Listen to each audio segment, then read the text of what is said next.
Namaskaram. I think, Sadhguru, you've already started with a beautiful poem. I got in the middle of it. So let me read it to you again full. Yes, you have already set the mood. It is about my little finger, not a big subject. My little finger, it's called. Enough of this false poetry. I break my pen to see that none of it ever spills upon paper. But the green leaf sings its green poems, and the brown one, about to lose its perch upon the tree, murmurs its own. The bird upon the tree sets music to its own kind. The insects are ardent singers of their own bardery, and even the toads echo their grave verse. My heart has a mind of its own and sings away against my resolve. Now can my little finger be left behind?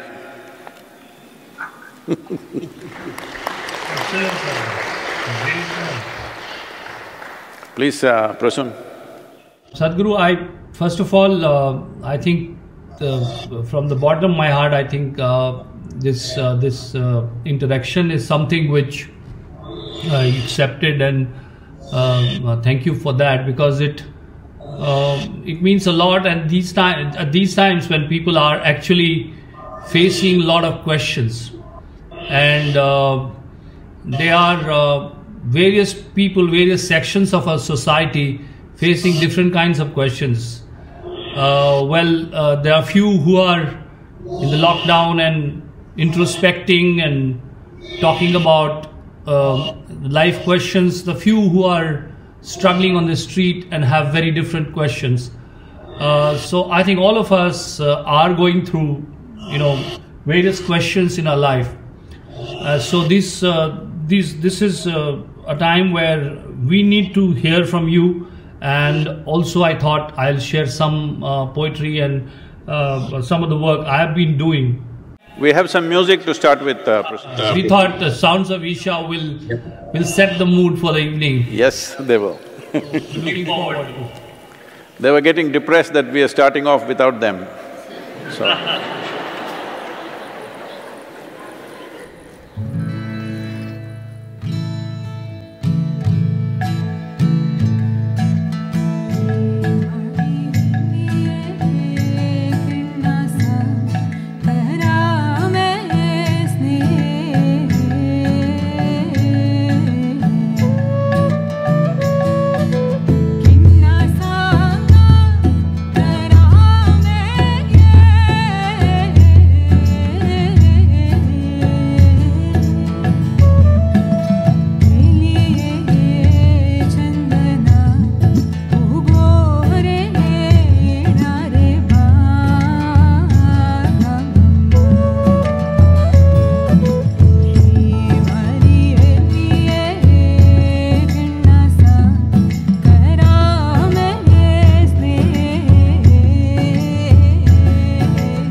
Sadhguru, first of all, thank you, Sounds of Isha, for this beautiful song. Before we start the evening, if you agree, I have finished a poem yesterday which I want to give to the musicians there, and towards the end of our discussion, if they can try, I'm not forcing them. If they want to try till the very end of our discussion. Oh, are we talking for 3 days, Prasoon? No, we are talking about, yes, whatever time. I know they are magical. I've heard them before. So I will, Sadhguru, a very fresh piece which dedicating to today's evening, I am reciting that and handing it over to the musicians there, and we see if towards the end of the program we can hear something from them. This is a little small piece, a few verses, and it is talking about what is happening to us today. सुनो, कुछ देर ठहर कर सुनो. सुनो, कुछ देर ठहर कर सुनो. कुछ कहना चाह रही है हवा. कुछ कहना चाह रही है हवा. कुछ सन्नाटे भी बोल रहे. कुछ सत्य गगन से उतरे हैं, जो बंद द्वार हैं खोल रहे. Should I say वाह वाह वाह?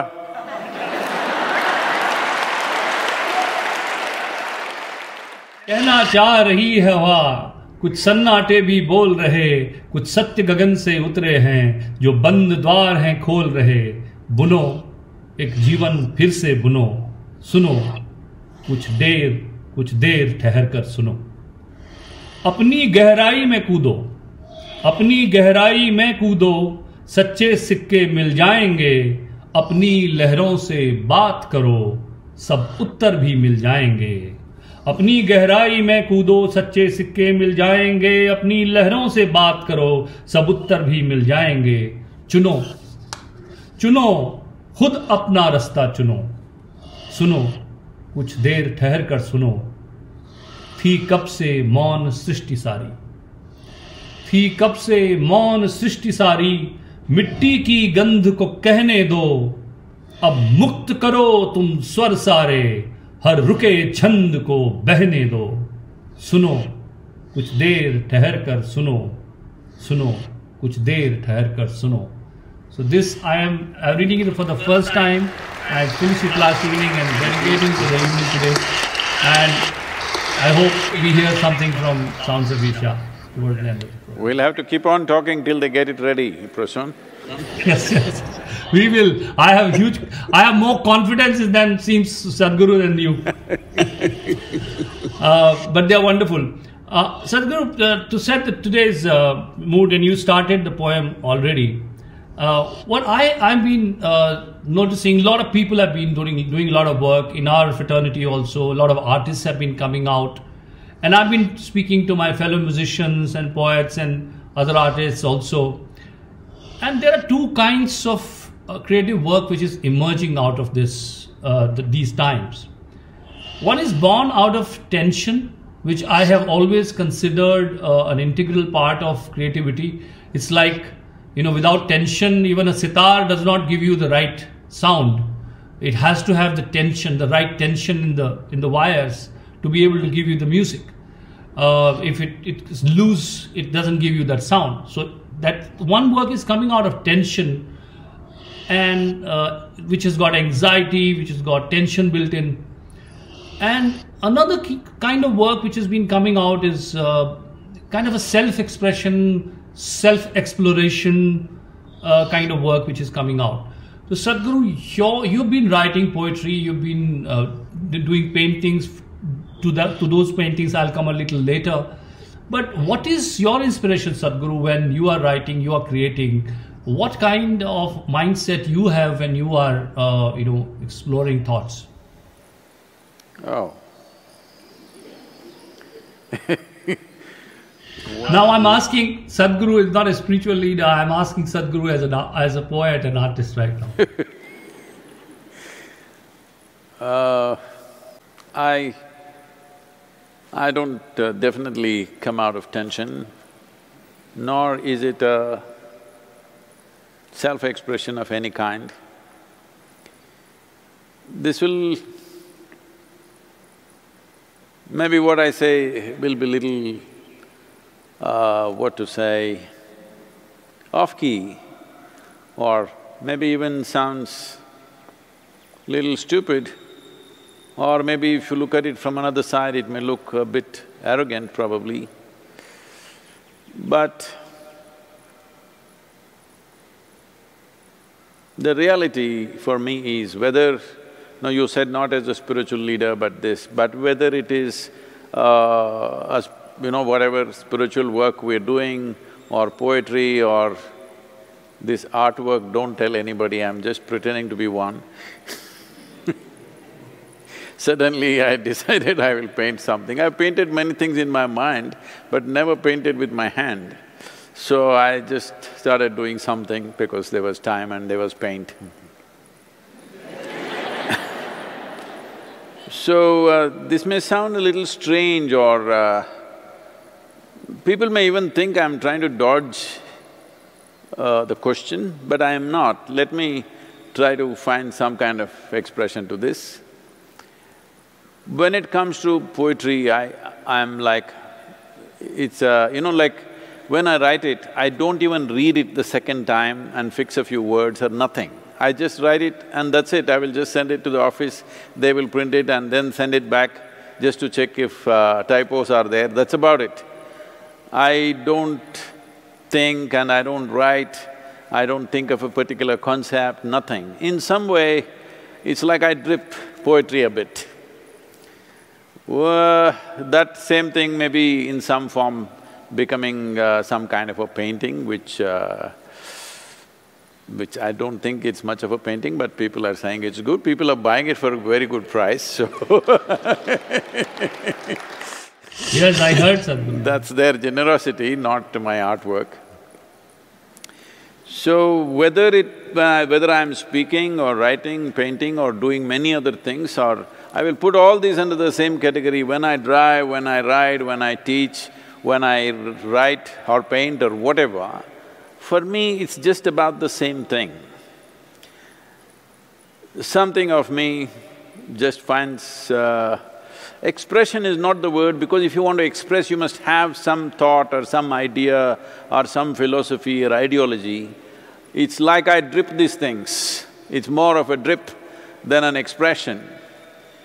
Well, sometimes if the situation… not me, I'm always willing. If the situation is willing, I will become a torrent, otherwise I will drip.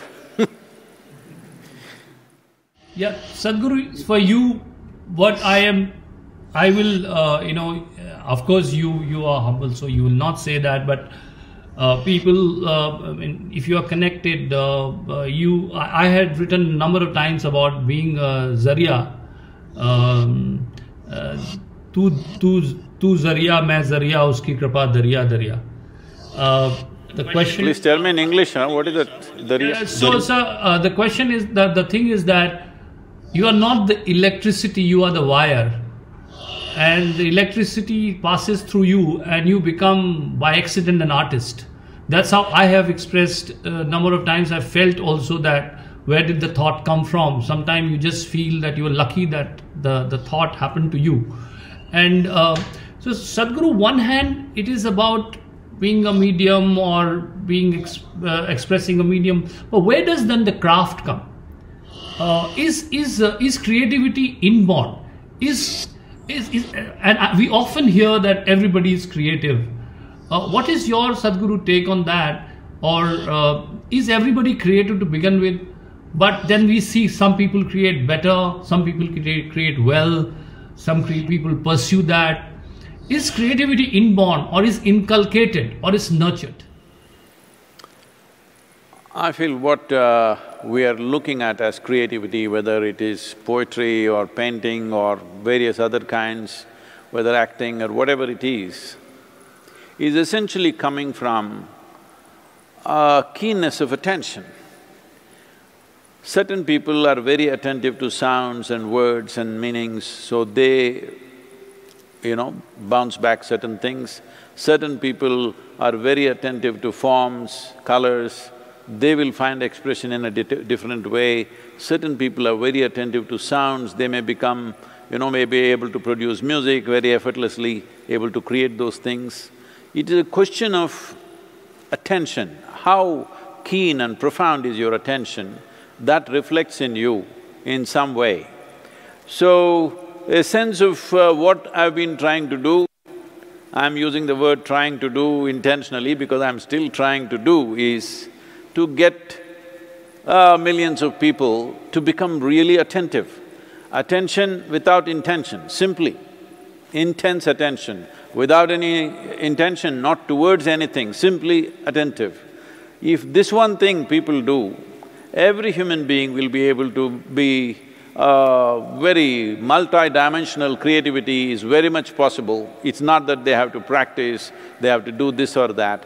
What is lacking in human being is attention.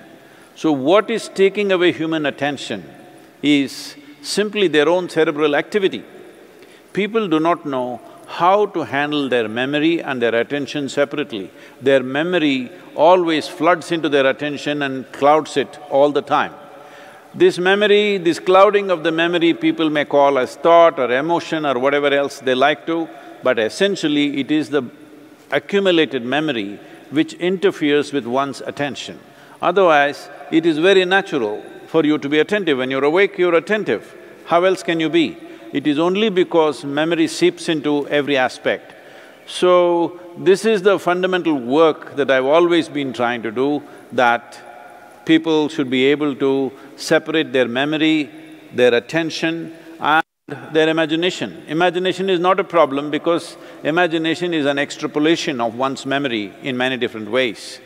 So, this simple aspect of life that… See, all the animals are very keen attention, but they don't have a vivid sense of memory as we have. They have some memory, but not the kind of memory that human beings have. It's very vivid. Like as we saw it, we can remember, we can replay that whole thing, we can experience things that have happened 10 years ago, 25 years ago. Now instead of using this memory as a phenomenal capability, most people use this to cause misery to themselves. What is it that human beings are suffering? Most of the time they're suffering what happened 10 years ago. And they may be also suffering what may happen day after tomorrow. Right now these times are like that. People are already suffering what is yet to happen. Sadhguru, very well said. Sadhguru, but so you're saying memory and and you talked about animals who are in a complete state of bliss out there. No, I did not say they are in bliss. No, they have their struggles, but they are not suffering their memory, they are suffering life. Human beings are just suffering memory most of the time. So where does the creative idea… See, the desire to self-express, where is it born? Is it born out of a certain restlessness inside or certain anxiety? Because otherwise, why do I want to express myself? What is the need in it basically? And especially, Sadhguru, in these times, as you said, people are turbulent, and I have seen a lot of expression coming out. If you see social media, and a lot of work has been coming out. All kinds of anxiety has been showing there. I'm not saying there anxiety in work, but definitely great pieces of work also coming out. And one heard that in the times of somebody said that in the plague times, Shakespeare went on to write a lot of stuff, and a lot of art has been born. If you look at Dadaism, which was after the World War, they started saying that why should art be special, and everything which is ordinary is art, so hence there is no art.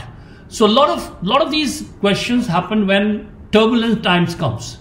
So is it important for creativity to have like a lake being shaken, or the calmness has been shaken? Is it important for creative work or ideas or poetry or music, an expression to come out of some sort of turbulence or anxiety?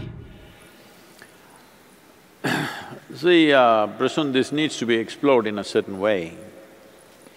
The problem with most human beings is, unless you put a pin into them, they will be half alive most of the time. Inertia is a choice that people have taken too. Because of inertia, nothing may be happening.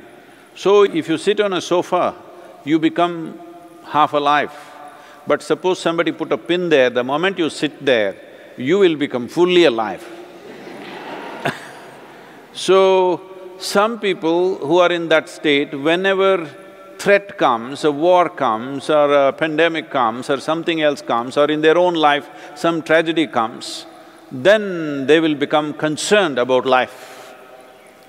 It's an unfortunate way to be. You must have this concern every moment of your life. Concern is because of involvement, not because of being instigated by some situation. When your concern comes out of instigation of some terrible thing that is happening right now or it's impending right now, that is not the way. This is why I said attention. What is lacking is simple attention. We know life only to the extent we are attentive to it. What is the depth of your attention? Only to that extent do you experience life. If your attention is very profound, your experience of life is very profound. When your experience of life is very profound, will you definitely express it? Not necessarily. It may find expression in just the simple work that you're doing, it may find expression in poetry, music, whatever. That depends on things. About Shakespeare creating King Lear when plague was on, or Alexander Pushkin doing something else when he was in quarantine, well, that's because of time. As I am painting, I have become a painter now not because I want to express something, simply because there is time. Otherwise, I would be too busy to pick up a brush and do something. So, essentially, if the richness of experience is happening within you, it is always possible to find expression in some way. What kind of expression you will find simply depends upon what sort of attention do you have. Is your attention simply there for everything? Is it like a simple light bulb, if you turn it on, light bulb falls on everything? Is that kind of attention you have developed? Or you attend to only certain types? As I said earlier, somebody is paying attention only to the sound.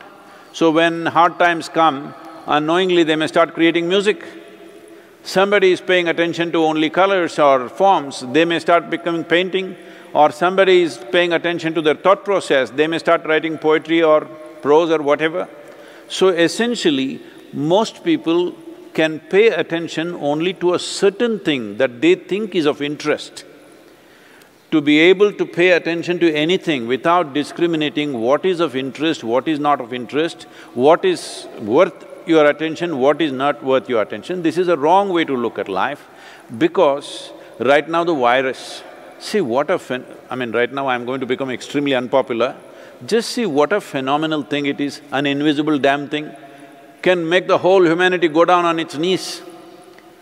So, the source of creation did not pay any less attention to creating a virus than creating a human being, obviously.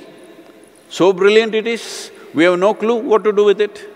All our science, all our medical science, brilliant people all over the place, we still don't know what the hell to do, simply because virus is outsmarting us completely. So obviously the source of creation did not pay less attention to the virus than it paid to making you. When this is the nature of creation, who are you to decide what is worth paying attention, what is not worth paying attention?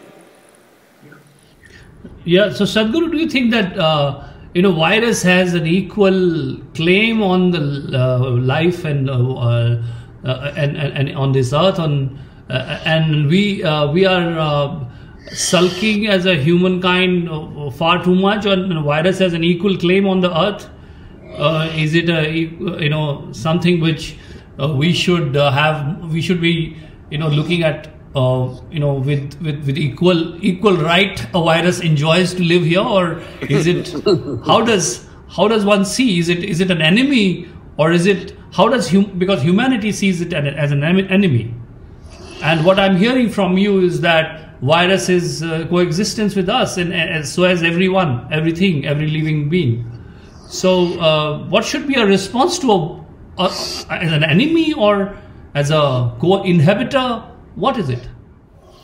See, right now, in this body, if you go by the number, that is the number of cells that you have and the number of bacteria and virus that you have within you, 52% of your body is actually microorganisms. I'm saying your parentage, your genetics and who you are doesn't exist. In majority, if you go for an election, they win straight away even within this body. Yeah. So, anyway, today we have chosen to be democratic. That means they definitely are more significant, not just on the planet, in this body also. If you take a planetary situation, they outnumber us millions of times or trillions of times, there's no question about that.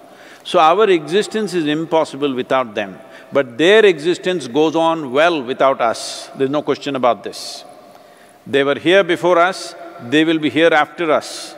So we came now, do we have to coexist? There is simply no other way. If you do not have enough bacteria and virus in this body, you cannot exist.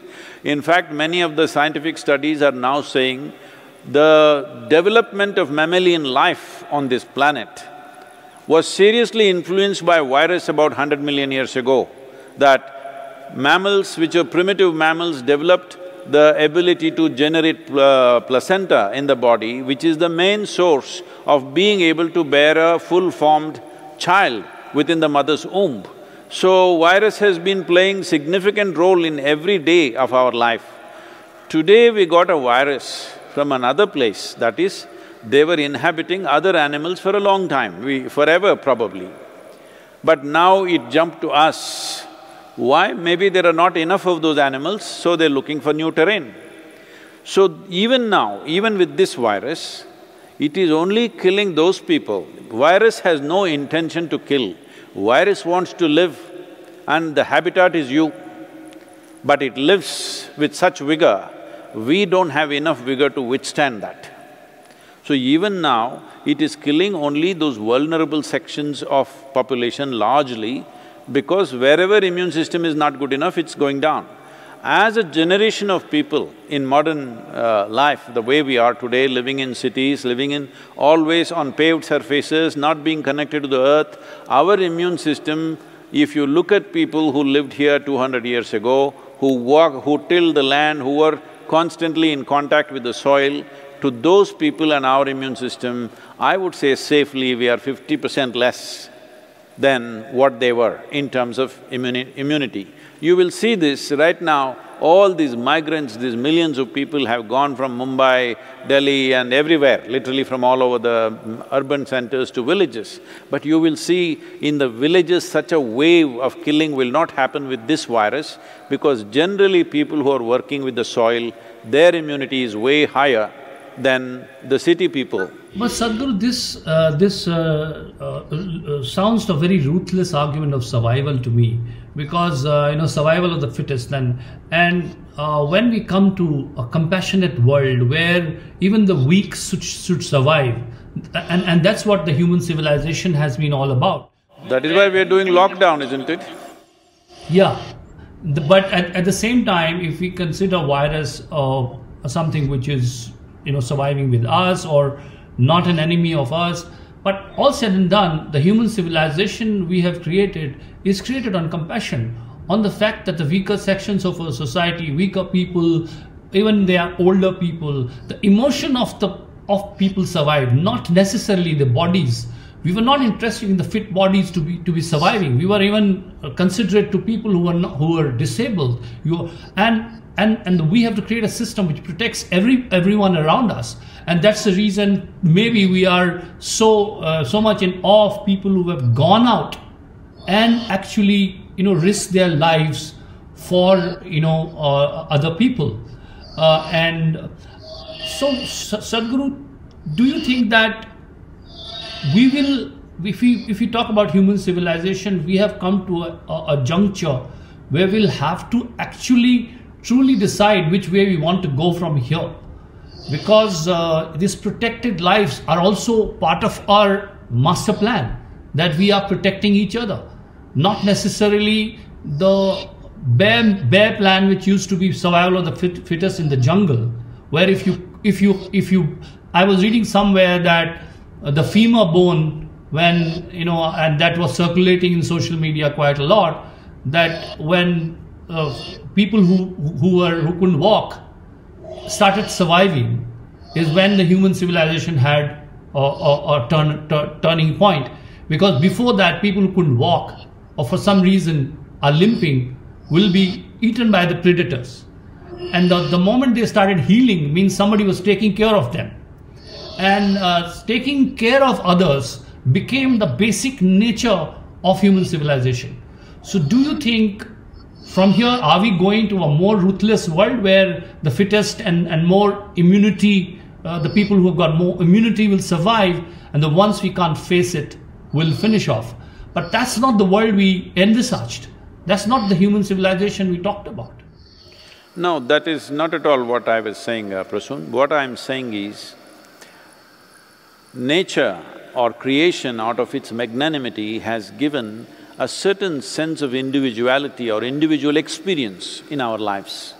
But life doesn't happen as individual, life is happening as one whole. I'm saying this, without the participation of bacteria and virus, there is no such thing as human life. What I'm saying is, without us, they live well. Without them, there is no way for us to live.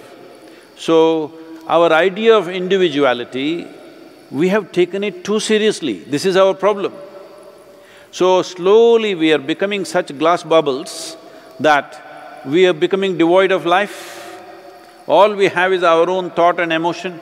Our thought and emotion is a luxury when life is happening well.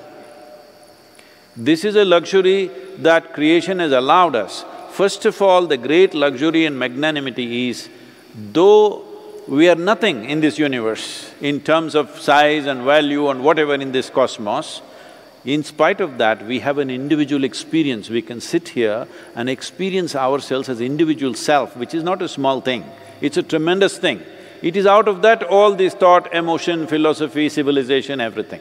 Having said that, now people are, in different countries, they're proposing different kinds of philosophies. Somebody, in United States, they're saying, we have the freedom to have haircut. We don't like this lockdown, we want to have haircut, so we will go out. So we'll go out with guns and have haircut. In India, you saw they opened the liquor shops in Delhi and other places, you know what happened. So, these people are now throwing scientific language at you and say the only way out is herd immunity. Herd immunity means 70%, 60 to 70% of the population should get the infection, only then herd immunity will happen. Herd, the very word herd I don't like with reference to human beings but they are looking for herd immunity. They are not talking science, they are pitching for their own compulsions. They can't sit at home, they want to go out, they want to drink, they want to have a haircut. So, if we go for herd immunity, we will wipe out the geriatric population. We will wipe out all those vulnerable segments of population. For some reason, their immune system is down. I was not talking about that.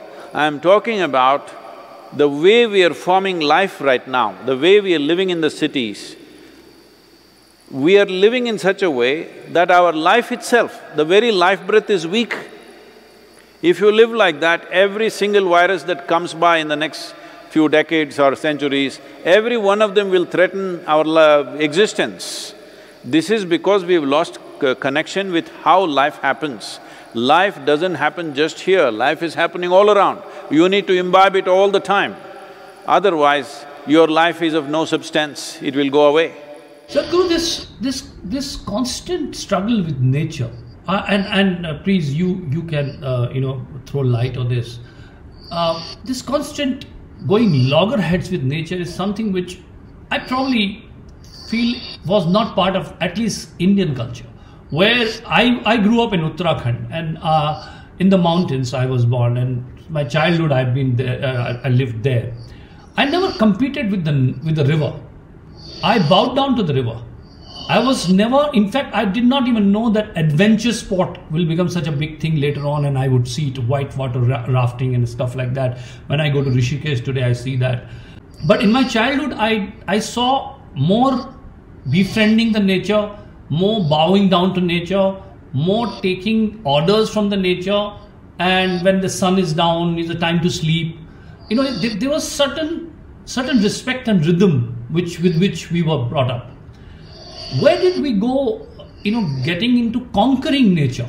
And where did human civilization start competing with nature? When did this happen? Well, in 1947, when the British left, our brains also went away with them. So now, whatever comes from there, that's what we do. So, this whole, brutal way of producing things. Well, yesterday I was talking to somebody from Manchester, so I was telling him, you are the guys who started this whole business of mass production. And for this mass production, you started mass production schools. All you have is nuts and bolts. Half of them are nuts, half of them are bolts. They, of course, fit into the economic engine somewhere and they're useful. But what kind of usefulness is that when people don't live, when people don't have profoundness of experience of life, that the value of my life is, I'm worth $2 billion. I'm not, I'm telling you. But the value of my life is some number in my bank account or the area of land that I own.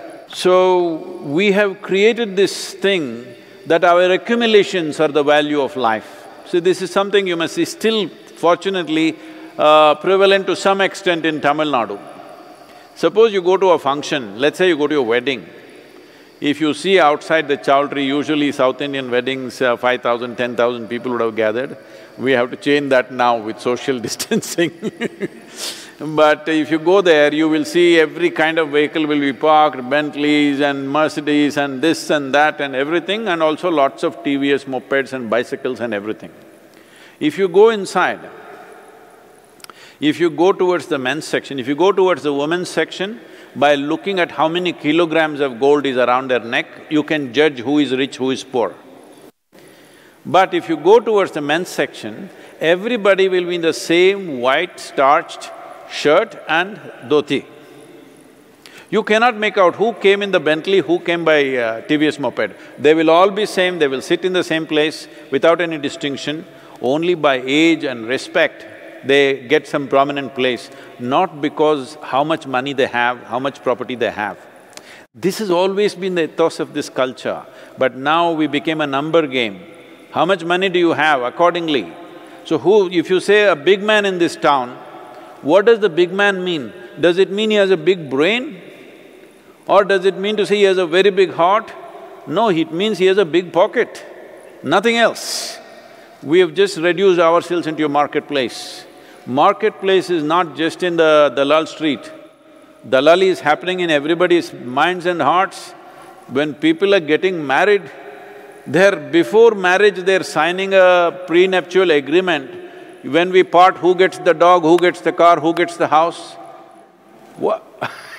How do you weave two lives together when you have such a calculation in your head? I'm saying, this is in many ways destruction of human civilization. Civilization means, as you said, it is born out of compassion and love for and concern for other lives around us, that it is not about survival of the fittest. Now we are once again going back to survival of the fittest in the name of so-called modernization. This completely convoluted idea that being modern means you have to be Western has to go. Even in United States, there is quite a significant movement starting now that, people should not be recognized for their wealth, for their money, but something else. What that something else they do not know, they're struggling to find that something else, but at least there is a thought and there is a movement in that direction. And you see the richest people wearing all torn clothes, but unfortunately the torn clothes cost thousands of dollars because of the tear. If they genuinely wear the same thing what the poor people wear, which happened in the 60s, when everybody started wearing the same kind of clothes, we don't want to be looked upon as this is rich, this is poor. No, everybody wears the same sort of clothes. that was a good thing. But now a tear is costing you $1,000 more. If it's not torn, it is less. If it is torn, it is more. This is again another convolution. So fundamentally, this market mentality in our head is going to be in many ways destruction of our civilization. When I say destruction, it need not necessarily mean death. Death is a relief in many ways. When human beings start suffering immensely, death becomes a relief for most people. But destruction in terms of the fundamentals of why we come together, the reason why we come together in the form of a village or a town or a city is because individually if we exist in nature, there are too many challenges every day to survive. So we came together so that all of us can survive with a kind of a coalition of our capabilities, a cooperation of our intelligence. This is the reason why a society is formed. But is that the way our societies are building themselves up? Societies are worse than the jungle now. The social situation in the cities is worse than the jungle in terms of survival of the fittest. Yes, Sadhguru. So, definitely, you know, what you talked about, and I was referring to nature, and I was… my question was also about that, how the man is competing with nature. And I think somewhere that has resulted into us, even in… when the Kedarnath happened in Uttarakhand, I had written a poem at the time also about that. Somehow, if you go to the rural area… You mentioned Kedarnath, I have something to say about that. Can I?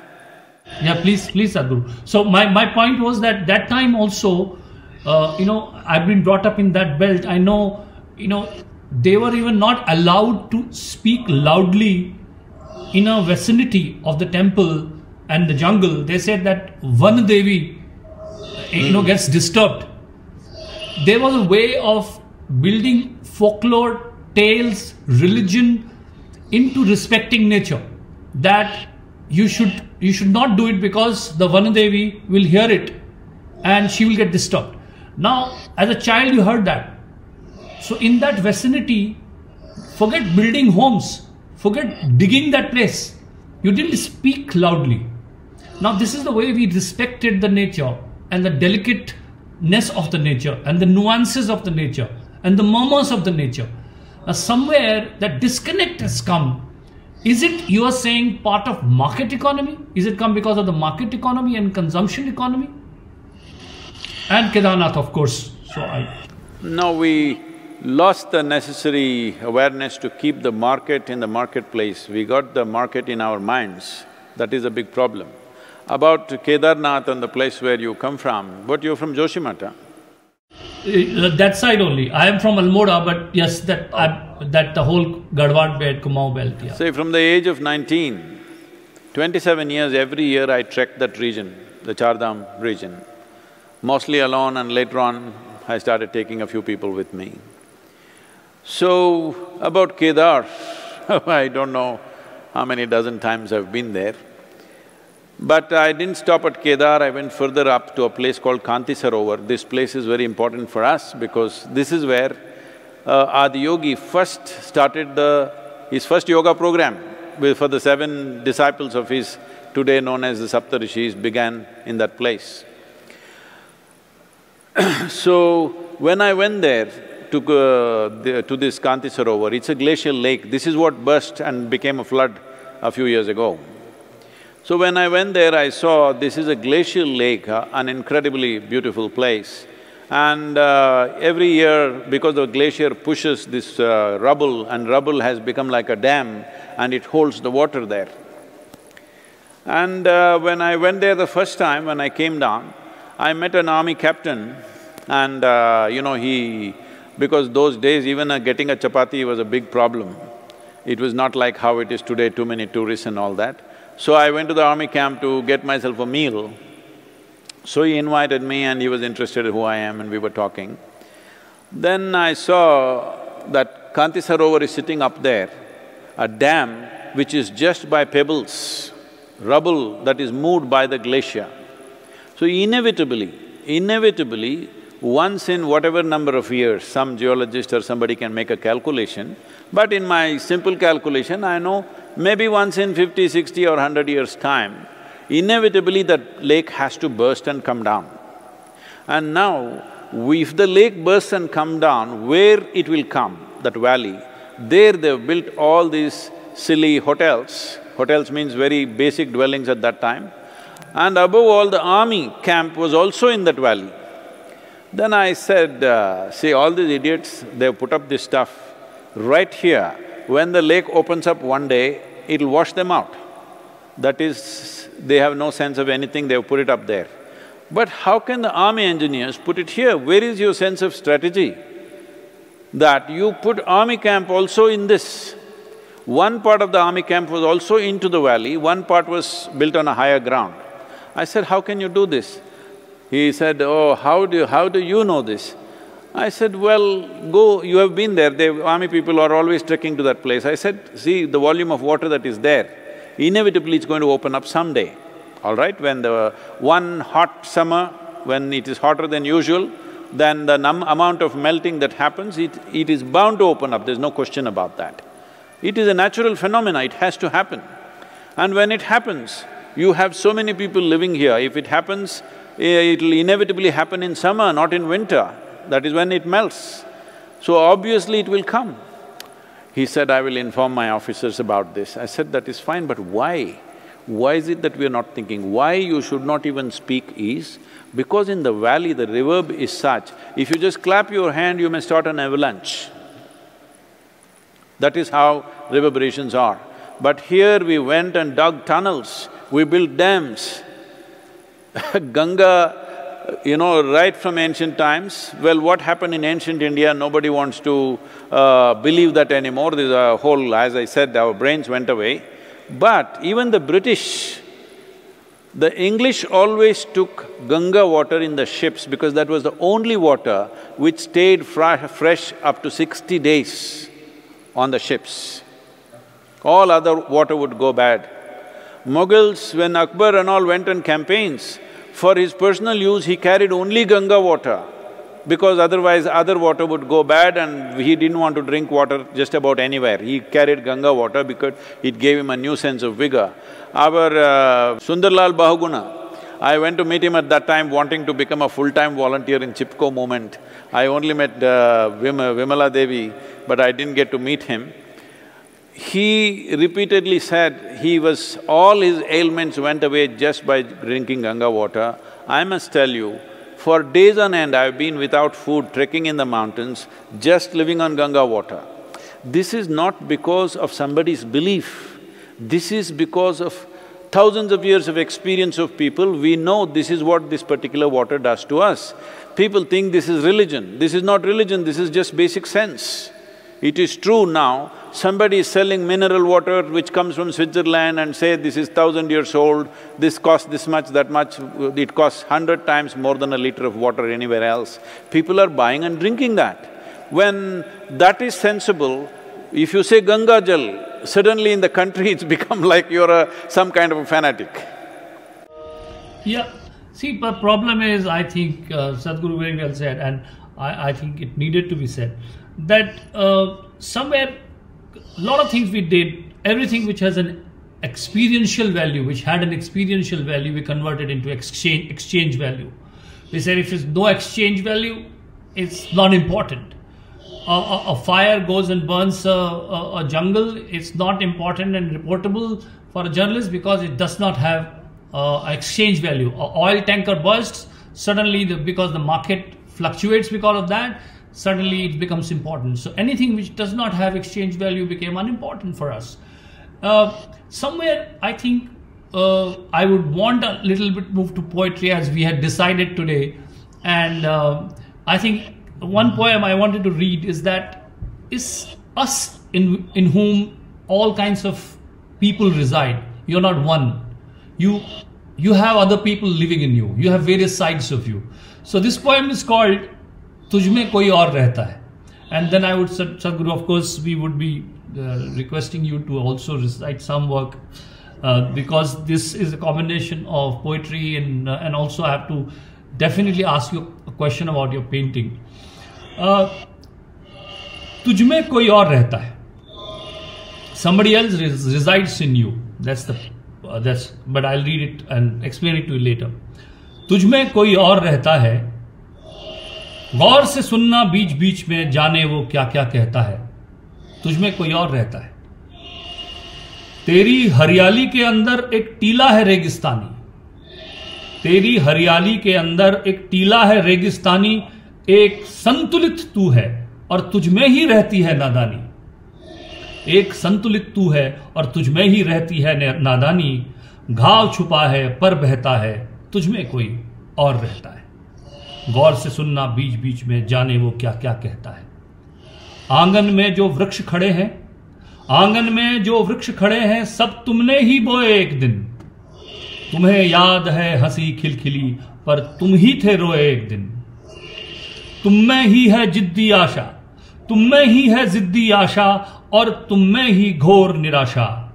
तुम ही गोटी चलते हो और तुम ही फेंक रहे हो पासा. तुम में ही है जिद्दी आशा और तुम में ही घोर निराशा. तुम ही गोटी चलते हो और तुम ही फेंक रहे हो पासा. अपने जुल्म खुद ही सहता है, तुझ में कोई और रहता है. ये मन की नारंगी चीरो, ये मन की नारंगी चीरो, फांक फांक तुम ही हो सारे. इच्छाओं के इस कमरे में नींद तुम्हारी, स्वप्न तुम्हारे. खुद करता है खुद भरता है, तुझ में कोई और रहता है. तुम ही चांद के शीतल प्रेमी, तुम ही अग्नि को हो उकसाते. तुम ही चांद के शीतल प्रेमी, तुम ही अग्नि को हो उकसाते. तुम ही शांति का दूत बने हो, तुम ही रक्त को हो दहकाते. फिर भी रंग कौन भरता है, तुझ में कोई और रहता है. गौर से सुनना बीच बीच में, जाने वो क्या क्या कहता है. Sadhguru, this is about exploring yourself, and the stupidity or the destruction resides in very much in you, and it depends which chord has been struck, and that's where someone like you, Sadhguru, comes in, who strikes and evokes the right side of you. Do you think, Sadhguru, in a human mind or human being, the good and bad resides together? Well, I would like to separate the human mind and the being. About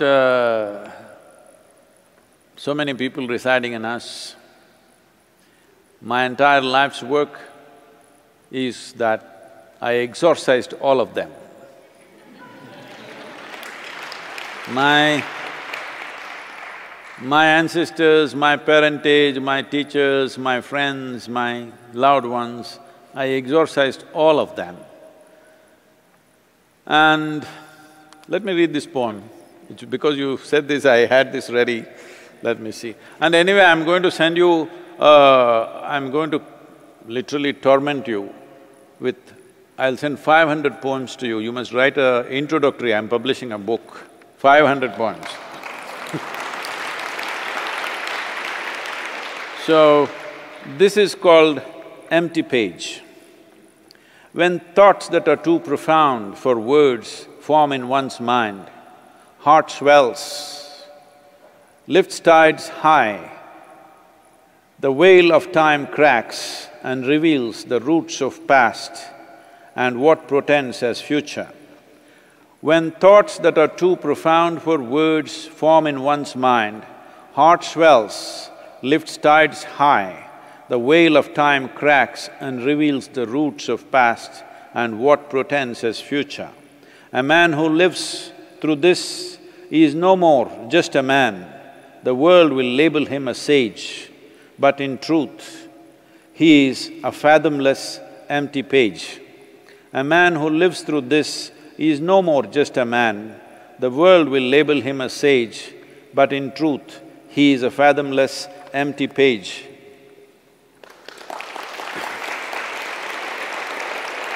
Nice, very nice. Sadhguru, just speaking on one… If human experience in many ways is reflection of what we perceive, If what we perceive sticks to the mirror of our minds, suppose we have a mirror at home and you have appeared in front of the mirror 10,000 times, even if it remembers 10% of your past appearances, that mirror is no good mirror anymore, it's finished. You have a mirror, it reflects you perfectly well right now. The moment you're gone, totally gone, no memory left. So, the entire spiritual work is just about that. You want to exorcise your parents, your friends, your loved ones, your ancestors, your genetic values, your even evolutionary memory, so that when you sit here, you sit like an empty page. So all these people who reside within us means, in some way, we are yet to become an individual, because an individual means something that is not further divisible. If there is a crowd inside, this is the only reason why it is so hard to transform people, because they have loved ones in their heart. They are willing to give up their enemies, at least outwardly. But they have things that they like, they can't give up. With a crowd inside, you cannot go through transformation. To transform, first of all, you must have a form. A crowd never has a form, it's a nebulous piece of thing. As you said, this moment you are a symbol of peace, next moment you're violent, next moment you're this, next moment you're that, simply because a crowd is always a nebulous form, it is not a form. So when we talk about transformation, the first step is to become a form. It is just reverse of what you want. First you become a form, you become an individual form, then only you can transform. If you remain a crowd, there is no room for transformation. You can just make the crowd more complex by peppering it with more stuff.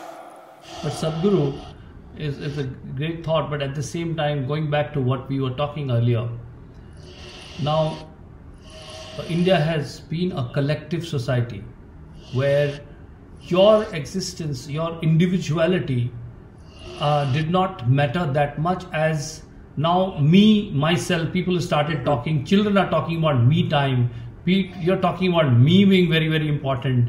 In fact, I was trying to see, and people are saying that, we have become more participative, interactive, and if you go back to the tribal culture, I think even art is very collective.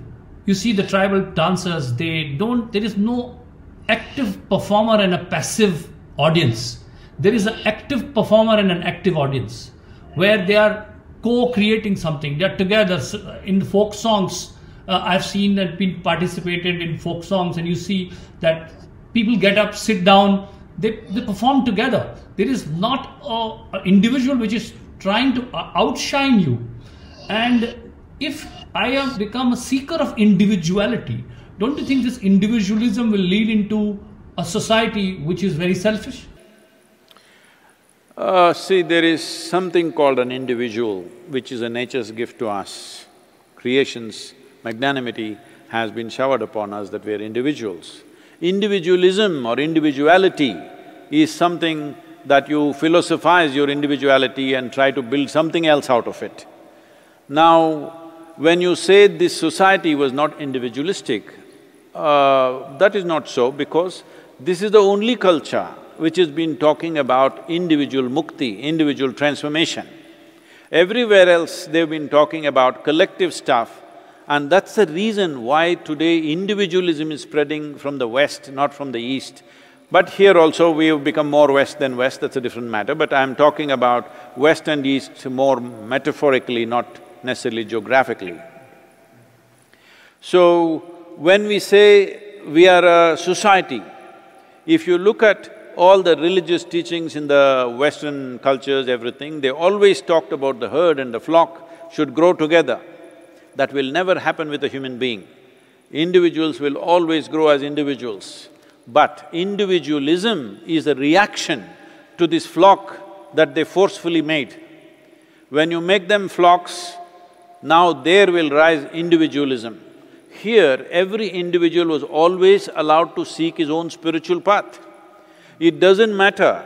See, right now, in every other religion, Once you say this is the word of God, you must just follow that because God has said it. But this is the only culture where even if so-called godlike entities came, we only argued with them, we only debated with them, we only asked them 1,000 questions. You just see Shiva tries to speak to his wife she freaks him with 1,000 questions. Krishna, after many years of waiting, that too at the edge of a battlefield, tries to speak to this one guy who is so dear and close to him. Look at that guy, how many questions? And look at me, all these idiots asking how many questions every day and night.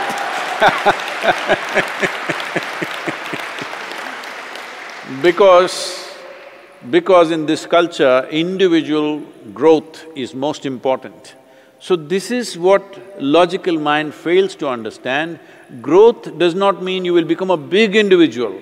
Growth means your individuality dissolves and you become universal. But instead of being an individual, you try to make a herd. Then in reaction, people develop philosophies of individualism. This me time has come now. Time is there for all of us. Who is stopping you? What is this me time? Me time means you get lost, that's me time. Sadhguru, I absolutely understand what you're saying, and final dissolving and finding oneself. What I meant was this 4-line I'll read. See, I have used the metaphor of, a diya, a lamp, quite a lot. And mostly I've used it in a sense that the one which fights with the storm and, shines. But I was talking about the mothers, the silent people in our lives, our relatives, our teachers, who are different kind of lamp. And I said, I wrote this, kind of a little humor in it. बहुत ही घरेलू दिए हो तुम. Very domesticated lamp you are. बहुत ही घरेलू दिए हो तुम, दूसरों के लिए जिए हो तुम. बहुत ही घरेलू दिए हो तुम, दूसरों के लिए जिए हो तुम. कोई त्योहार भी मना लेते, बस तपस्या ही क्यों लिए हो तुम. बहुत ही घरेलू दिए हो तुम, दूसरों के लिए जिए हो तुम. कोई त्योहार भी मना लेते, बस तपस्या ही क्यों लिए हो तुम.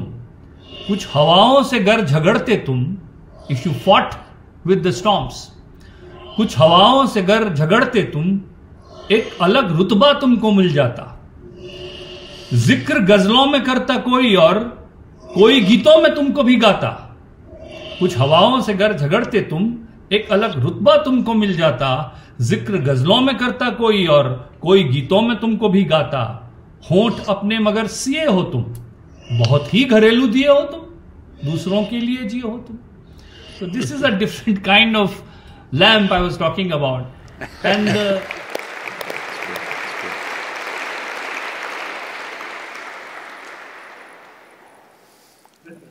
see, if we look at our own mothers, please, whoever will listen to this carefully, because I am not saying this with any disrespect or without appreciation of what these Garelu Diye people without them life is not the same, okay? So, let's say we take our mothers as example. If we look at it from outside, in today's context, the way people are looking at life in today's context, not when we were growing up, we did not see it that way. Now when we look at it from today's context, how everybody is talking about me time, such a thing never occurred to our mothers, no me time. Because, is it because they're selfless service, they're dedicated? It's not like that. It is just that they formed their identity little larger than themselves. For them, me was my family. So, this situation happened when I was about 12 years of age. I mean, today, I know, especially in the West and also in urban centers in India, it's becoming necessary that mothers have to tell their children every few days, I love you, otherwise children will question, do you really love me or not? Because They want something, if you don't get it, suddenly a doubt arises whether my mother loves me or not, my friend's mother loves him more than my mother loves me, this kind of things are happening. Such things never happened to us, nor did our mothers ever say, "I love you" to us. Never once my mother ever said, "I love you." But that was never in question, she lived for us. It's not even that such a thought existed that she lived for us and all this. But there was no such questions because they created an ambience where such things did not arise. So when I was around 12 years of age, she had this, I don't know if I have to call it a habit or a weakness or an insight, that she would end up sharing things with me like I am almost like her elder brother. She never treated me as the youngest child in the family. I was never treated that way, I was not cuddled, I was not carried, because I didn't like those things right from a very early age. So she would share things with me sometimes that she wouldn't even want to share with her husband that she worshipped, literally. So one day, some emotional situation, not exactly "I love you" kind of stuff, but she said something which is expressing her emotion to me. By then my mind was crazy with questions. By then I had produced a few… I was also a billionaire by then because I had 1 billion questions. So, when she expressed this, I asked her, "Suppose I was born in the next house, would you still feel this way about me?" I thought it was just a question. But her eyes welled up with tears and she walked away. I thought, what did I do wrong? I just asked a question. But after about 10–15 minutes, she came and I was still there. And she came and touched my feet, like she would do to some elder. She came and held my feet and did like this. I thought, what's happening here? I had no clue at that time. But I just asked a question and it evoked so many things in her. Because at that moment when I asked that question, it struck her so strong because she wouldn't feel that way if I was in the next house, I'm sure. I just asked a simple question in my mind because I was a billionaire, you know. A cloud of 1 billion questions were always following me at that time. It took me a long time, full-time dedication to clear up all that cloud. So, this Gharelu… Domesticated. I have to spend some more time with you, Sadhguru. To teach me some Hindi. I have to come to the ashram. Gharelu diya, right? So, these people shine not because they want to shine, these people shine simply because inclusiveness has become their way of existence. If only their inclusiveness grew beyond the family, they would become fantastic, which my great-grandmother was. She was, somebody that everybody came to. Always I saw this happening. My grandfather is a big, moneyed man. Every day in the morning transactions happen, people come for payments, this, that, and there he handles it in his own way. Like a king, he sits there and deals with things. In the backyard, my great-grandmother sits there. After they're done with horrible transactions with my grandfather, they will always come to visit her. They have no need to visit her. She is not going to give them a rupee because she doesn't have any. But they come there simply because they like to be with her. They'll simply hang around. She will just abuse them nicely, lovingly abuse each one of them. The more she abuses them, the more they love her.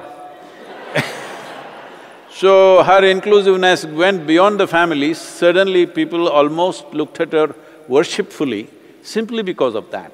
So what we say as mother, a few days ago was Mother's Day, today is some nurse day, whatever, all these things, what it means is, somewhere your care and concern went beyond your individual nature. You did not take your individuality too seriously.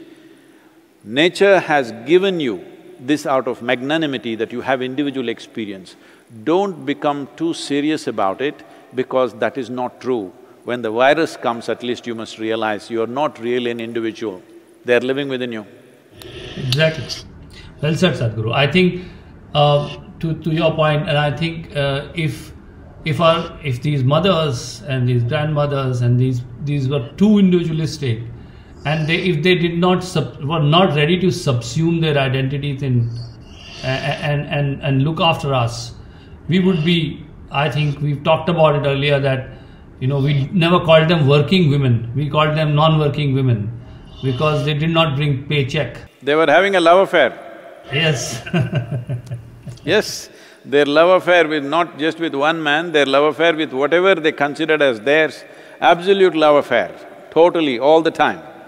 Yes, and I think we are the product of that that care and love and that love affair, and I think we have not done badly. So I think that that whole structure was somehow very good. Sadhguru, coming to your painting, I think I was intrigued, and I always look at your work with a lot of admiration and respect.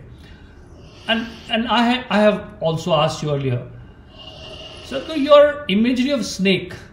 Now, of course, you have talked a lot about snakes and the significance of it, and especially the audience who's sitting there, they are much enlightened.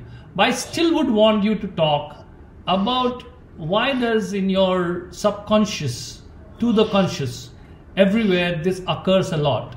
What is the significance of snakes? And also, why does it connect? Why does it connect with all of us?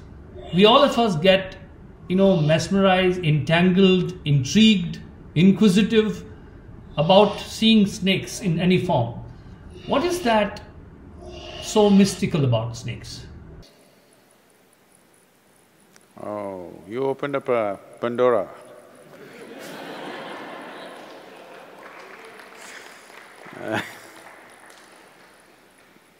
When the snake comes out, it'll become an endless story, Prasoon. Maybe they will get to find music for your poetry by then. Yes, maybe I'm doing it for that. But a little brief touch upon it, Sadhguru, would be great. I will do that. But for many people who will listen to this, and you also, because you're an intellectual person, an intellect will naturally try to find meaning.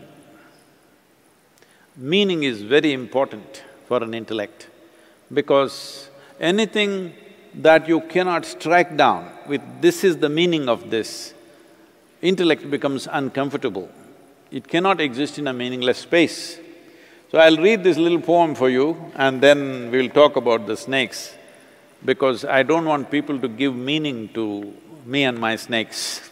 And then I will also… I've used snakes in a very different context, I would also read that for you. Yeah. This poem is called Of Meanings. Call it what you want. Love, friendship, purpose, or even God. You are scanning the invisible for an illusion that may assist your life to find meanings. In abandoning this search, shall you find the invisible presence sans meaning, to ride this great phenomena of creation without contamination of meanings. So please do not contaminate my snakes with meaning, because, well, at one time I died because of a snake bite. At another time, I have come alive because of snake bite. Well, after making a wreck of my body after the Dhyanalinga consecration, today I am… if you had seen me 15 years ago, today I look much younger, better, healthier, everything, not because of the lockdown, even before that I'm saying. Snake's venom and snake's connections with me have always been the source of strength for me, and let us not try to find philosophical or mystical meanings in that. There is creation, which all of us can see and feel with our five senses. But it's very obvious that there is something creating this. Being human beings, the first simplistic thought that comes to human mind is, it must be some man creating up there. Somebody who is sitting up there, who has a head office up in the sky, and from there he is creating this. That looked like a relevant explanation when our idea of creation was just this planet. Once we saw creation is such that this planet doesn't even matter, it is such a small thing, in that we are even smaller, though we think too much of ourselves, it is nothing. When we saw this, suddenly this idea of one man sitting up there and creating is becoming irrelevant, though few people are still hanging on to it. But generally, that is dissipating, and 50% of the world's population beginning to question why is it a man, that itself dismantles the man 50%. This is happening. Why I'm saying this is, see, we are always trying to find an explanation. Why we explain everything to ourselves and in turn try to force it on everybody else is because mind cannot live without meaning. When I say mind, I'm talking about the intellect, cannot live without a meaning, it needs a meaning. If there is no meaning, it'll become disturbed. Now, the most important aspect of exploration is, if you want to explore, whether it is science or you're just a wild explorer, there's no more room on the planet to explore, but if you're an explorer of space or whatever, or you're a spiritual seeker, the most important thing is you don't make up meanings, you don't look for meanings, you just look for how to deepen the experience, how to make this experience of life more profound and more profound, because only what you have experienced has actually lived with you. Meanings come and go. You see how every 2 years, 3 years, scientific explanations are coming endlessly. That means we are admitting we were wrong all this time, clearly. So what is the guarantee you're right this time? There is no such thing. So profoundness experience is more valuable than you finding a meaning, because meaning is just a logical conclusion we make about something. Having said that, why these snakes? See, among various creatures which exist on this planet, different animals have different kinds of capabilities, they've evolved in different ways. Snake has evolved in a certain way that one thing is, it has no ears, probably a whole lot of people don't know this. A snake is stone deaf, it has no sense of sound. So it has its whole body to the ground. Probably a snake did not develop 4 legs, mainly because it has no ears. This is how I've been… in my childhood, I went on thinking about it. Why is it this one creature did not have legs and still its locomotion is so good? Because, I've caught hundreds of snakes right from the age of 6, 7 years of age, and I know how quick you have to be to catch a snake. And he's doing this without legs, no legs, but look at his locomotion, how it is, how efficient it is on the terrain that he is. Only if you put him on a smooth floor, then he cannot do that, but otherwise he's super efficient with his locomotion. And this possibility of… it is possible that he developed a very keen sense of feeling everything because he has no ears. I have met some people who have been born deaf and because of that they couldn't speak also, but they have a very keen sense of everything simply because they cannot hear anything, they're super alert. So snake became super alert like this, so alert, it started perceiving things in ways most people cannot perceive. This is why the imagery that always next to Adiyogi there is a snake, not at his feet, right next to him, because he is as perceptive as the yogi. So I must tell you this, these are times when, always for some reason I have some understanding now of that, but always I went for long meditations only in the afternoons. Everybody would do it in the morning or evening or night, but for me, afternoons were the best time, somewhere around 2:45, 3 o'clock if I sit, till 7 in the evening I will be sitting somewhere in one jungle.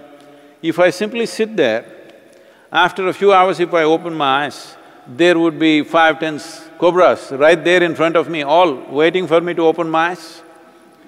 No other creature will come like this. They simply have a perception.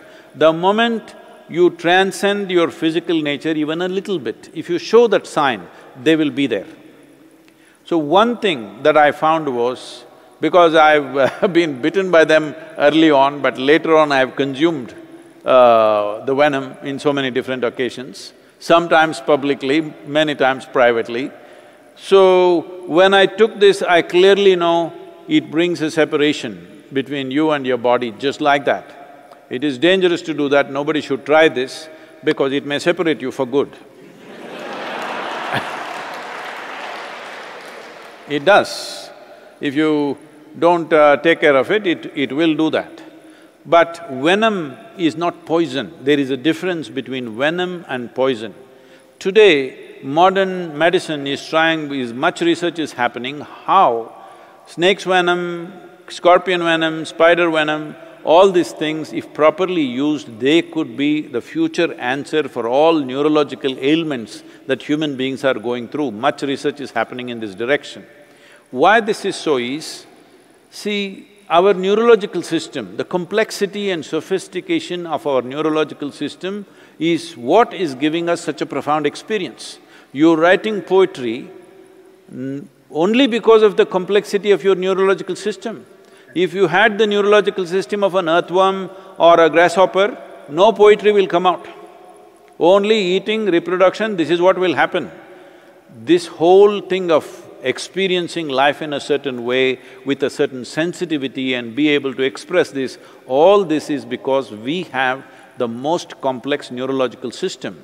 And this venom triggers the neurological system in a certain way. Well, when it comes to death by snake bite, it works differently. Some venoms work on neurological system, some on pulmonary system, that's a different matter.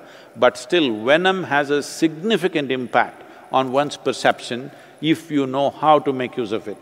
So in this context, by possessing that venom, snake has become competent to perceive things in a certain way, if you know how to handle them. See, this is one thing, if you have… because they are always going biochemistry, you can go in the jungle and just pick up a venomous snake just like that, not by holding by his head and all, just like that. If you just take him, he will simply come. You show a little bit of anxiety, he will immediately go for you. When I walked around in the jungles all by myself, people used to always wonder how I survive, where is the food? Largely I survived on honey. All I did was, I took my motorcycle petrol tube, which was just 15 to 18 inches long, and huge hives will be there in the Western Ghats, and they will always build in such a way on that kind of a branch where a bear cannot come. An average sloth bear weighs anywhere between 75 to 80 to 85 kilograms. So it builds on that kind of a branch that if a bear comes, it will shake and it will know. So I am just about that weight at that time. I am around just over 70 kilograms, maybe a few kilograms less than a bear. So I crawl up slowly and I stick the petrol tube and drink. These are big black beasts. If 8, 10 of them bite you in your face, the swelling that it causes, you will not be able to breathe and you will die. If you open your mouth and if it bites inside your mouth, just one will do, it will kill you. But they won't bite you. Many times I'm drinking, up to a liter of honey from these hives, sticking my pipe, they think I'm one of them. Don't think this is the being I'm talking about. Because sometimes the honey is all over my lips and mouth, sometimes few of them come and sit here, but simply I keep drinking. But if you show little anxiety, they'll immediately go for you. All these creatures which have venom have a special capability of perception. So snakes became very significant for me in many ways. Whenever I have to do something significant, they simply appear in my life, always. Thank you, Sadhguru. I will read this poem, and this is something which talking about the venom, as you said. But I have used snake as… Snake is surprised to see me. After biting me, snake is looking at me and is very surprised that I haven't died. So this is the poem about that. It's not only about me or a person, it's about Indian civilization, it's about India, it's about us, it's about the culture, it's about… So a lot of metaphors you will see coming, but it's all about being used, or as a civilization being used to wish and how to absorb the venom. सर्प क्यों इतने चकित हो? सर्प क्यों इतने चकित हो? दंश का अभ्यस्त हूं, पी रहा हूं विष युगों से, सत्य हूं आश्वस्त हूं। सर्प क्यों इतने चकित हो? दंश का अभ्यस्त हूं, पी रहा हूं विष युगों से, सत्य हूं आश्वस्त हूं। ये मेरी माटी लिए है गंध मेरे रक्त की, ये मेरी माटी लिए है गंध मेरे रक्त की, जो कहानी कह रही है मौन की, अभिव्यक्त की। मैं अभय लेकर चलूंगा, ना व्यथित ना त्रस्त हूं। सर्प क्यों इतने चकित हो? दंश का अभ्यस्त हूं। वक्ष पर हर घाव से अंकुर मेरे उगते रहे, वक्ष पर हर घाव से अंकुर मेरे उगते रहे, और थे वे मृत्यु भय से जो सदा झुकते रहे। वक्ष पर हर घाव से अंकुर मेरे उगते रहे, और थे वे मृत्यु भय से जो सदा झुकते रहे। भस्म की संतान हूं मैं, भस्म की संतान हूं मैं कभी ना ध्वस्त हूं। सर्प क्यों इतने चकित हो? दंश का अभ्यस्त हूं। है मेरा उद्गम कहां पर, है मेरा उद्गम कहां पर, और कहां गंतव्य है? दिख रहा है सत्य मुझको रूप जिसका भव्य है मेरा उद्गम कहां पर, और कहां गंतव्य है? दिख रहा है सत्य मुझको रूप जिसका भव्य है। मैं स्वयं की खोज में कितने युगों से व्यस्त हूं। सर्प क्यों इतने चकित हो? दंश का अभ्यस्त हूं। है मुझे संज्ञान इसका, है मुझे संज्ञान इसका, बुलबुला हूं सृष्टि में, एक लघु सी बूंद हूं मैं एक शाश्वत वृष्टि में। है मुझे संज्ञान इसका, बुलबुला हूं सृष्टि में, एक लघु सी बूंद हूं मैं एक शाश्वत वृष्टि में। है नहीं सागर को पाना, है नहीं सागर को पाना, मैं नदी संन्यस्त हूं। सर्प क्यों इतने चकित हो? दंश का अभ्यस्त हूं। पी रहा हूं विष युगों से, सत्य हूं आश्वस्त हूं।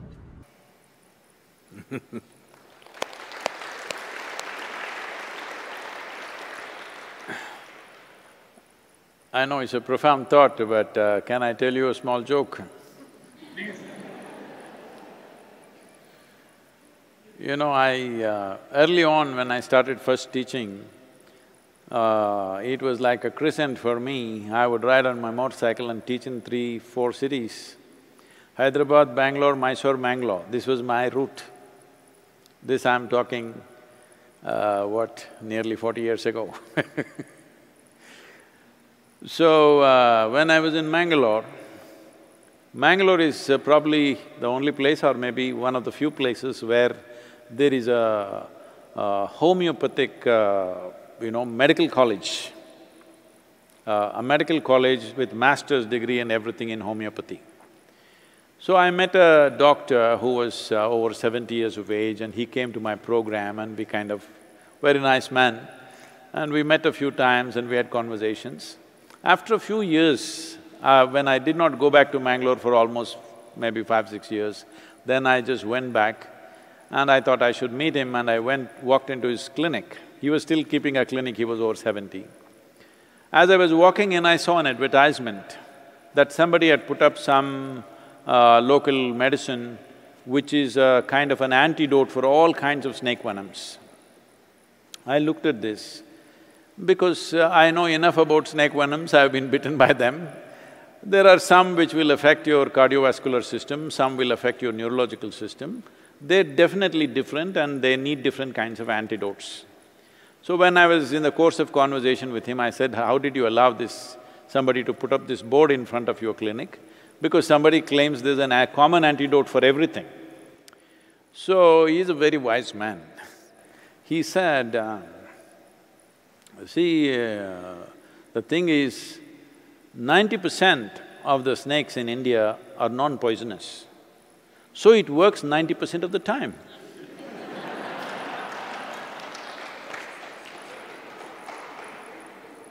I was just wondering if it was that kind of a snake that bit you.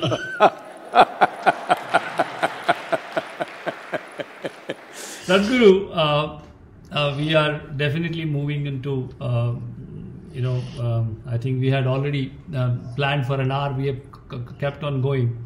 A couple of more questions around the times we are going through. A lot of people are spending a lot of time with their loved ones and themselves. So two people they are spending most time with these days in the lockdowns, either with their loved ones, whom they felt they love and they are feeling the overdose of them. And they are peeling off layers and layers and they are telling each other, all the layers have been peeled off, now nothing is left out there. You'll have to rediscover me altogether. And another one is that people who are spending time with oneself and very uncomfortable, in fact, even that, and then we hear that there is, in the West, of course, I'm hearing, when I talk to my counterparts in US and New York, I all hear is the mental tension and mental health of the employees of the various organizations in the lockdown. One hand is relationship, another hand is time with oneself. This is giving birth to a lot of questions. Do you think it is unnatural for people to spend this much of time with a few people? And is there any remedy or guideline you'll suggest how to, survive this phase as far as relationships go? You must request the Prime Minister to remove the lockdown before… Yes, he's going to talk at 8 o'clock now. So I was in conversation with a few police officers, and one of the officers who works in the women and children cell in Tamil Nadu, who heads that department, said there is an enormous increase of domestic violence because of the lockdown. So people are bashing up their loved ones. That's what is happening. So we need to understand this, that there is no need to deceive ourselves with all these grand philosophies and beliefs that we have, I love you, you love me. Actually, it is not that there is no love at all between people, there is. But fundamentally, human relationships are need-driven. There are needs. There are physical needs, psychological needs, emotional needs, maybe economic and social needs. To fulfill these needs, we form variety of relationships, family is one of them.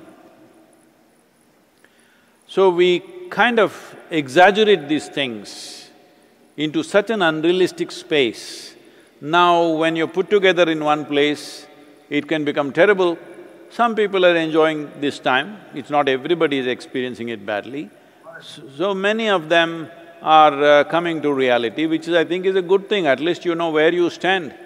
I always tell people, Sadhguru, I've been disillusioned by this person. I said, disillusionment must happen at the earliest possible time.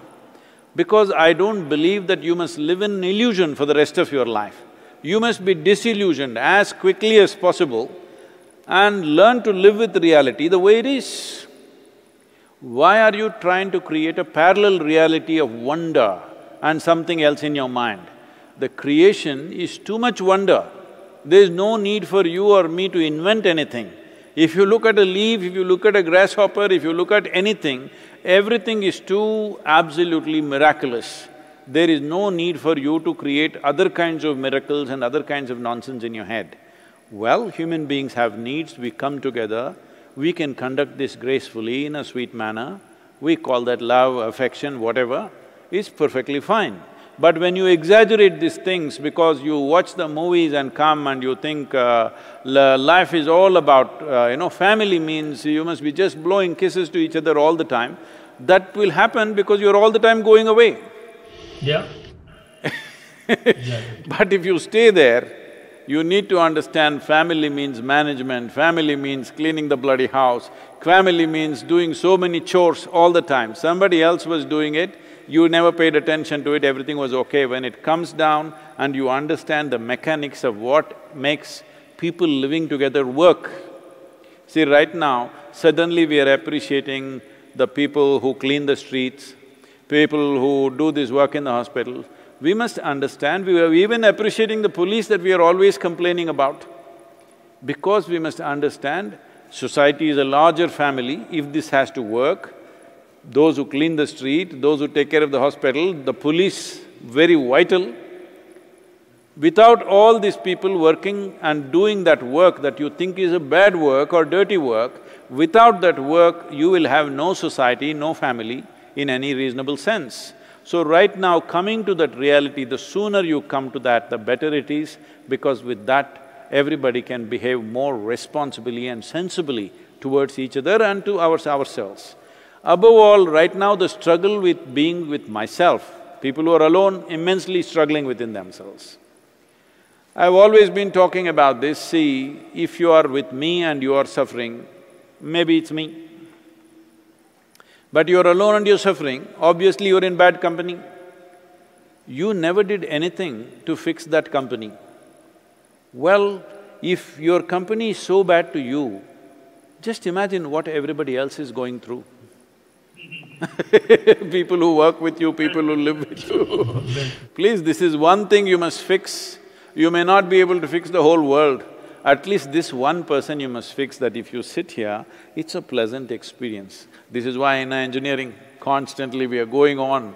Right now in this time, we are offering this in a big way to people, because if you do not make yourself in such a way that you are a wonderful company to be with for yourself, how will anybody else enjoy your company? Sadhguru, I think we have said it a number of times, in fact, repeatedly, and I have always admired that. Not even in people, you talked about education like that, it starts with fixing the person. And if you prepare a good person to begin with, I mean, good is a very loose term, and you will see the manifestations of it everywhere. We get that message always from you. Because we're talking about relationship and we have talked about different kind of poetry, before we reach towards a few last questions, I would recite this one. This is about breaking relationships, Sadhguru. What happens when a relationship breaks, and people who like that kind of poetry would probably like it. जब पुराना बिछुड़ रहा होगा, जब पुराना बिछड़ रहा होगा, and Sadhguru, you had said you are going to recite a lot of poetry, so don't think that I am imposing and getting the audience and for free.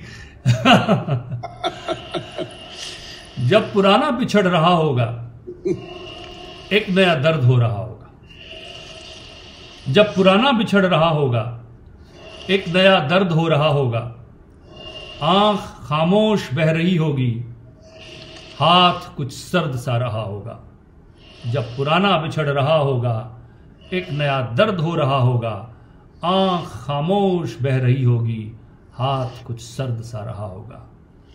रात अलमारियों से दिल होंगे, रात अलमारियों से दिल होंगे, हाथ जिनको टटोलते होंगे।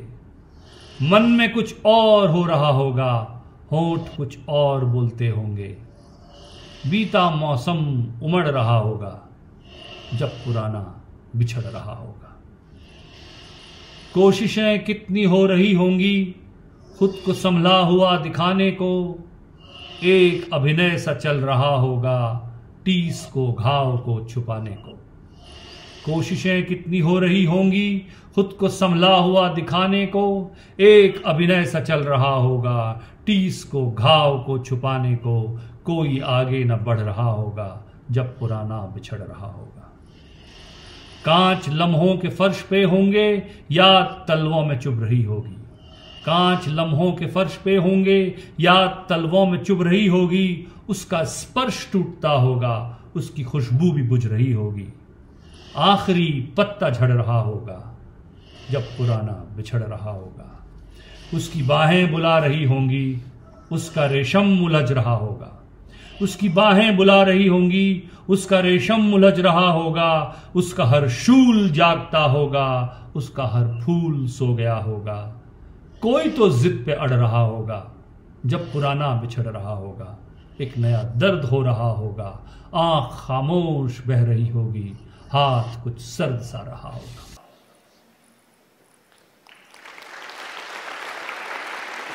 So this was just, I found an opportunity that I never recited this. All the work I was trying to recite today is all fresh, new, so because in the presence of Sadhguru, I'll never get that, that great sort of blessing and his, audience.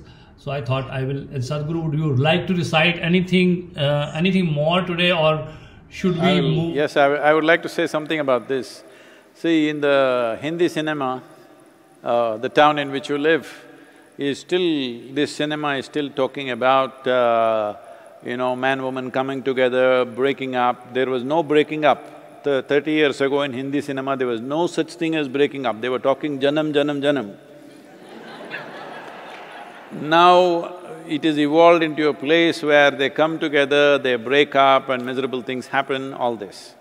But if you go to Hollywood, they're talking about clash of worlds, different worlds, aliens coming and clashing. So, this is just expanding from one to another.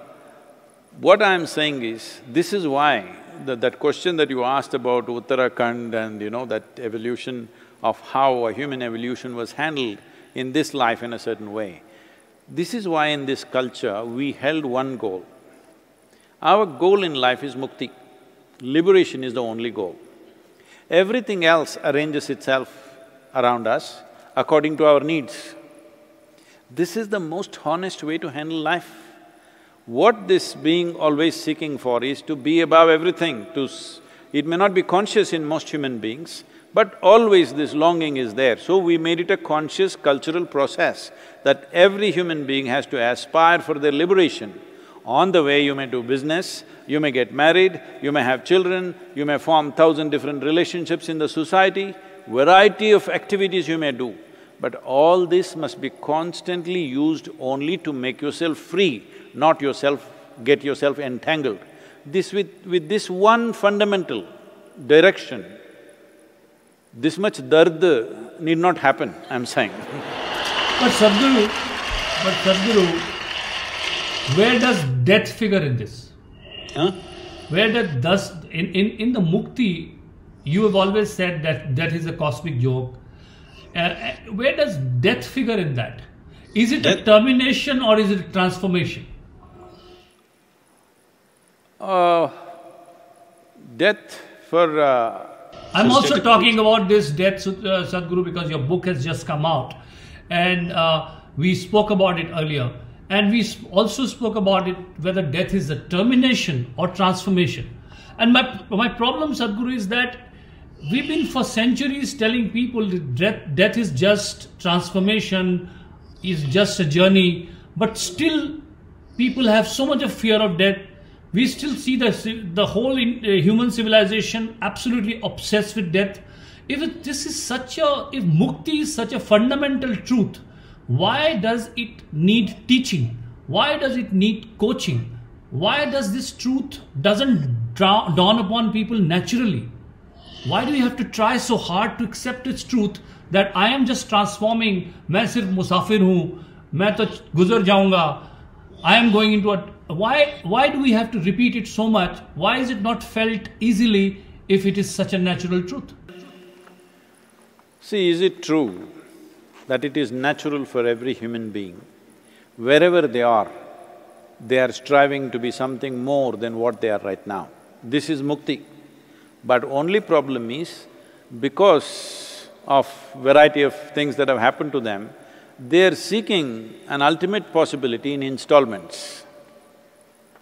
There is no human being who is not striving to be something more. Now when they get little sick, they may say, I don't want anything more.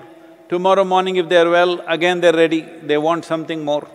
This something more may be happening in terms of money, wealth, power, pleasure, love, whatever. Whatever their currency, whatever they know best, in that form they will seek. But essentially what they're seeking is, they want expansion. How much expansion if you look at it?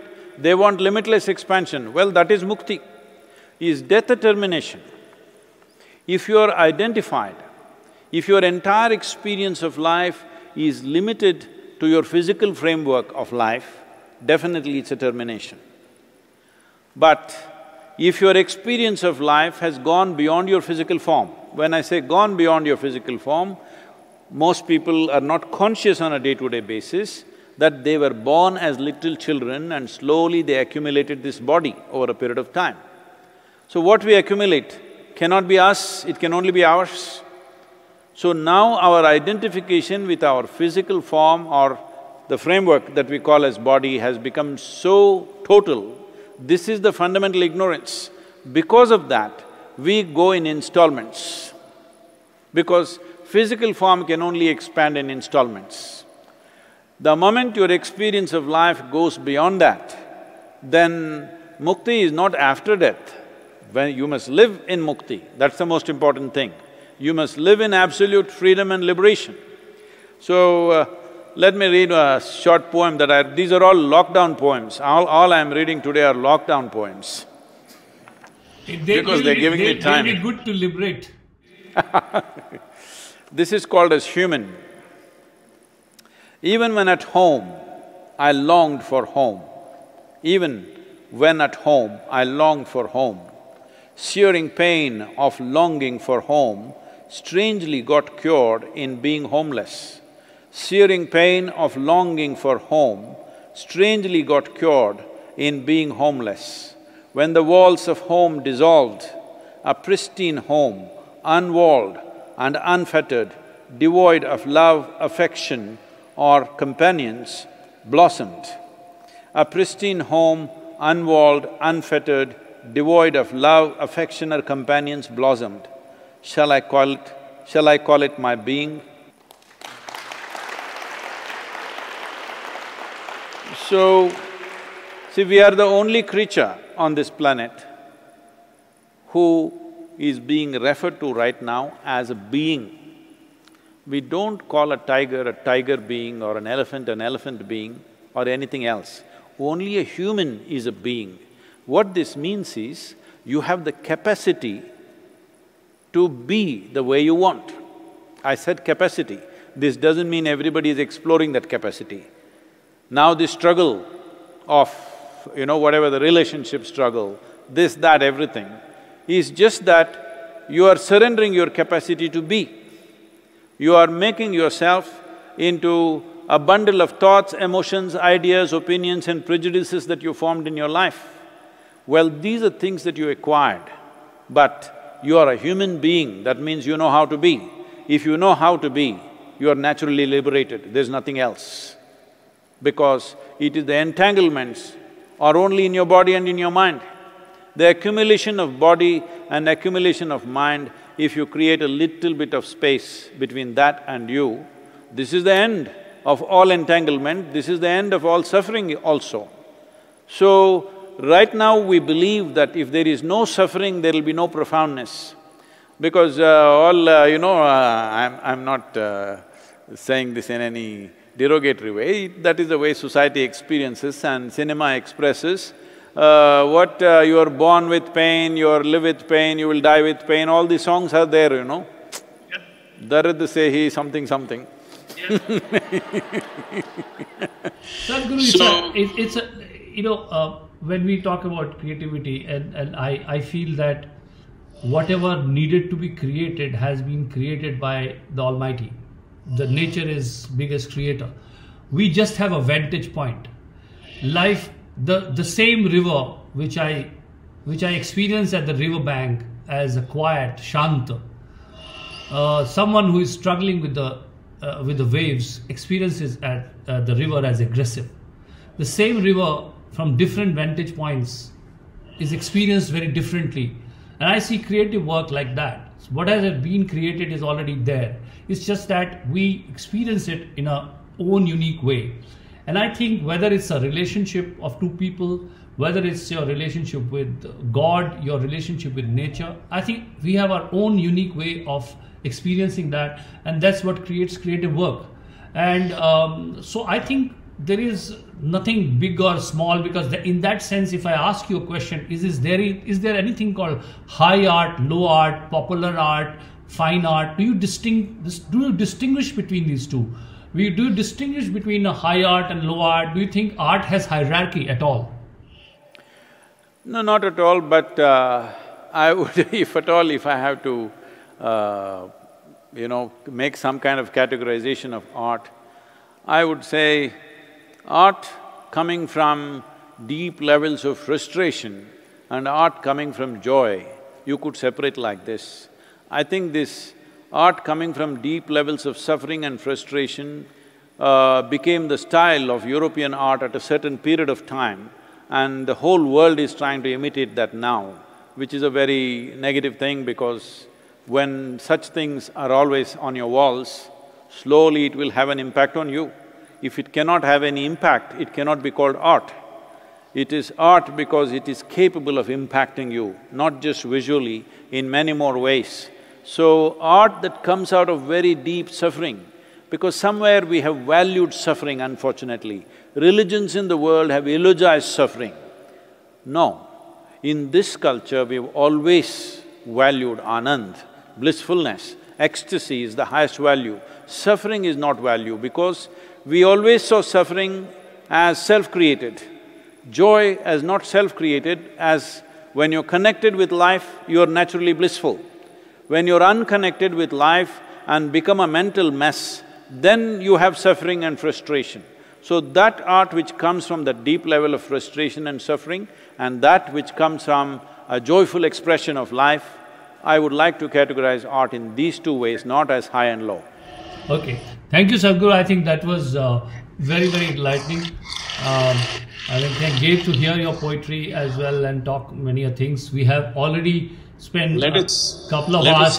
Let's hear the sound. Let us see if they have mutilated your poem enough. Yes, I would like to request them if they have something, Sadhguru. I'm sure they will have. But thank you, Sadhguru. It was great. Thank you very much.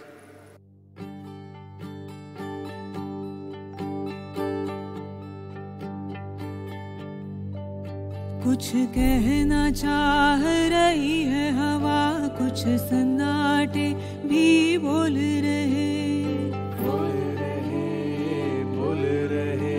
कुछ कहना चाह रही है हवा, कुछ सन्नाटे भी बोल रहे, बोल रहे, बोल रहे। कुछ सत्य गगन से उतरे हैं, जो बंद द्वार है खोल रहे, खोल रहे, खोल रहे। कुछ सत्य गगन से उतरे हैं, जो बंद द्वार है खोल रहे, जो बंद द्वार है खोल रहे, जो बंद द्वार है खोल रहे।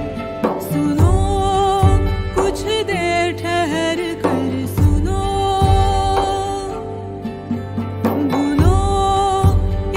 जीवन फिर से बुनो। सुनो कुछ देर ठहर कर सुनो,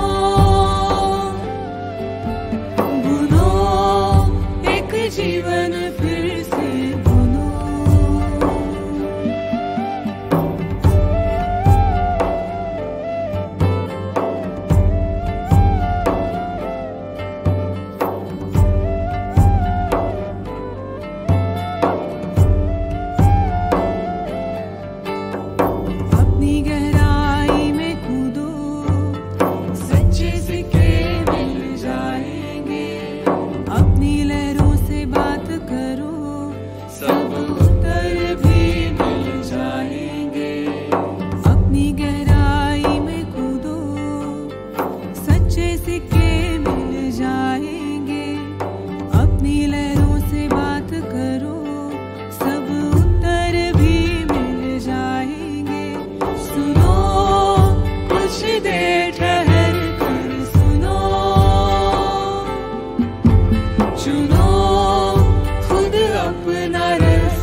कुछ देर ठहर कर सुनो,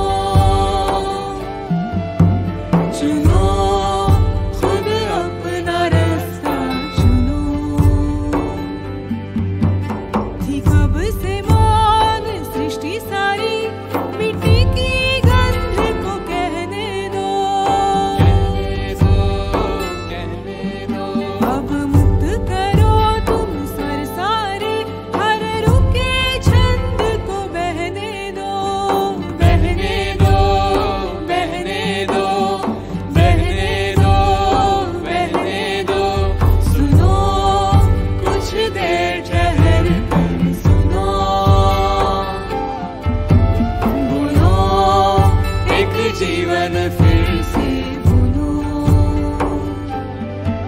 बुनो एक जीवन फिर से बुनो, बुनो एक जीवन फिर से बुनो।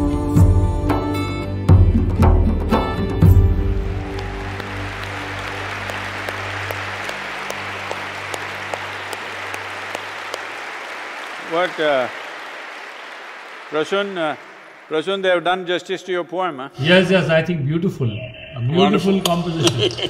And I think this should be performed by them, and I would be happy because I think what the tune also has captured the longing for the solution in this, and I think which has come out very well. But Sadhguru, it was a privilege as always to have the conversation with you, and look forward to the lockdown opening and physically being able to sit with you and talk. But technology has done a great job, and thank you to everyone and Isha there today to be able to organize this, and it was wonderful, and everybody who's there, God bless. Thank you. Thank you, Prasoon. Blessings to you and family.